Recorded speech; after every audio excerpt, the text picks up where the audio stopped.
Les riches savent maîtriser leurs émotions. Et je voulais vous partager ça aujourd'hui.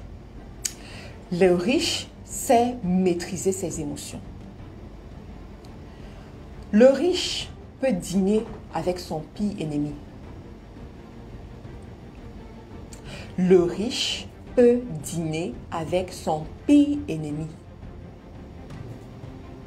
À condition que il ressort de là supérieur. Il ressort de là ayant gagné quelque chose. Vous comprenez? Le riche, lorsque son intérêt est engagé, il ne connaît plus les différences. Lorsque son intérêt est mis en jeu, il ne connaît plus qu'on lui a fait du mal quelque part, un jour. Et ça s'appelle la maturité émotionnelle. Vous comprenez? Tant que son ennemi peut lui apporter quelque chose, tant qu'il peut évoluer, tant qu'il peut apprendre, l'ennemi n'est pas l'ennemi du riche. Il regarde à ses objectifs. Il regarde à son intérêt. Il regarde à ce qu'il va gagner. Et ça, c'est l'une des choses qui manque beaucoup aux débutants. Le débutant va dire que celui-là, il m'avait mal parlé un jour. Et pour ça, je ne vais plus jamais lui parler. Ça, c'est faire preuve de l'immaturité émotionnelle. Le débutant va dire que il y a un jour, j'ai eu un problème avec telle personne. Du coup, est-ce que c'est encore moi qui vais retourner lui parler? Ça, c'est l'immaturité émotionnelle. Ça, c'est l'immaturité émotionnelle. Le riche, vous pouvez avoir des problèmes aujourd'hui. Mais demain, il fait appel à toi. Demain, vous travaillez comme si vous n'avez jamais eu de problème. Pourquoi? Parce que c'est son intérêt d'abord. Vous savez, c'est la raison pour laquelle les Africains et les Européens, il y aura toujours une différence. Parce que l'Africain, il passe son temps toujours à pleurer sur la traite négrière. Il passe toujours son temps à pleurer sur la colonisation. Oh, parce qu'il y a eu colonisation, je ne peux jamais. Parce que, non. Depuis qu'on dit ça, est-ce que vous voyez est-ce que ça a touché l'Européen un jour? Tant qu'il sait qu'en Afrique, il peut avoir sa matière première, tu vas finir de l'insulter dans tes journaux. Tu vas finir par te dire ce que tu es en train de dire. Mais il vient, il te donne ses cadeaux, il discute avec toi, il te met à l'aise et tu signes les papiers. Il continue à exploiter tes matières premières. Il signe les papiers et il continue à exploiter ta matière première.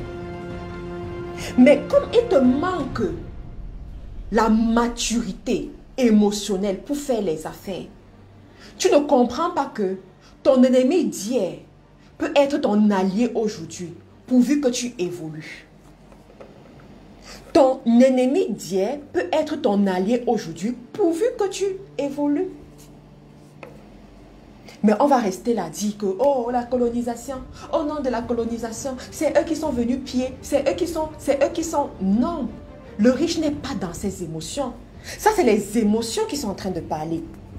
L'argent ne connaît pas les émotions, les amis. Si vous voulez évoluer dans les affaires, ça ne connaît pas les émotions.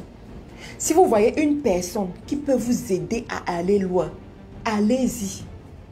C'est le résultat qui compte. C'est tout simplement le résultat qui compte. Allez-y. À partir du moment où vous pouvez dompter le jeu, à partir du moment où vous pouvez changer la cadence, allez-y. Et les Chinois, ils ont compris ça. Rappelez-vous qu'à une époque, même en France, on disait Shintox.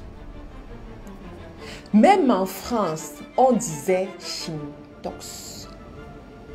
Mais dans cette même France, aujourd'hui, il y a des rues que n'importe quel Français ne peut pas passer par là. Pourquoi? Parce que les Chinois ont pris le pouvoir. Ils ont pris le pouvoir. Pourtant, dans cette même France, on disait Shintox. Lorsque le Chinois passait, on l'insultait. Dans la même France, le Chinois a pris le pouvoir. Dans la même France, le Chinois. À une époque, on disait les chinoiseries. À une époque, on insultait le Chinois. À une époque, le Chinois rasait les murs. Mais aujourd'hui, vous voyez, il y a des gens, il y a des business que si la Chine ferme aujourd'hui, les économies tombent. Vous savez ça, non? Vous le savez, il y a des économies aujourd'hui que si la Chine ferme, ils vont tomber. Regardez un peu la période de Corona là. Moi, j'ai senti ça passer. La période de Corona, quand Corona a commencé en Chine, où ils ont fermé, parce que c'est arrivé à une période où il y avait le nouvel an chinois, et tout le monde savait que le nouvel an chinois, c'est 2 semaines où c'est fermé. Après le nouvel an chinois, ils vont ouvrir, les gens vont se rapprovisionner. Mais après le nouvel an chinois, les Chinois ont prolongé. Février, c'était toujours fermé. Mais les gens ont senti ça passer. Les hommes d'affaires ont senti ça passer. Les économies ont senti ça passer. C'est eux qui suppliaient la Chine que s'il vous plaît, ouvrez. Les gens ont faim. Ça doit continuer à rouler. Pourtant, à un moment donné, on a dit Shintox. On a dit Shintox. Regardez pour certains parmi vous qui ont les fournisseurs chinois. Certains parmi vous qui font les affaires avec les Chinois. Certains parmi vous qui font les affaires avec les Chinois, vous allez remarquer quelque chose. Le Chinois, quand il discute avec toi, il se fait toujours tout petit. Lorsqu'il remarque que tu es un bon client et qu'il peut gagner beaucoup avec ta collaboration, dans votre collaboration, tout petit. J'ai été ébloui le jour où l'un de mes fournisseurs chinois, parce que je ne répondais pas vite, a écrit ce qu'il voulait me communiquer en français. Alors que pendant 3 ans, nous avons toujours communiqué en anglais. Mais un jour, parce que je ne répondais pas vite, il s'est demandé, mais qu'est-ce qui se passe? Il m'a écrit en français. Et directement, j'ai réagi. Parce que c'était inhabituel. Directement, j'ai réagi. C'est ça les affaires. C'est ça l'intelligence émotionnelle dans les affaires. Et le riche comprend ça. Le riche connaît ça. Le riche a déjà dompté cette dimension. C'est la raison pour laquelle il continue à être riche.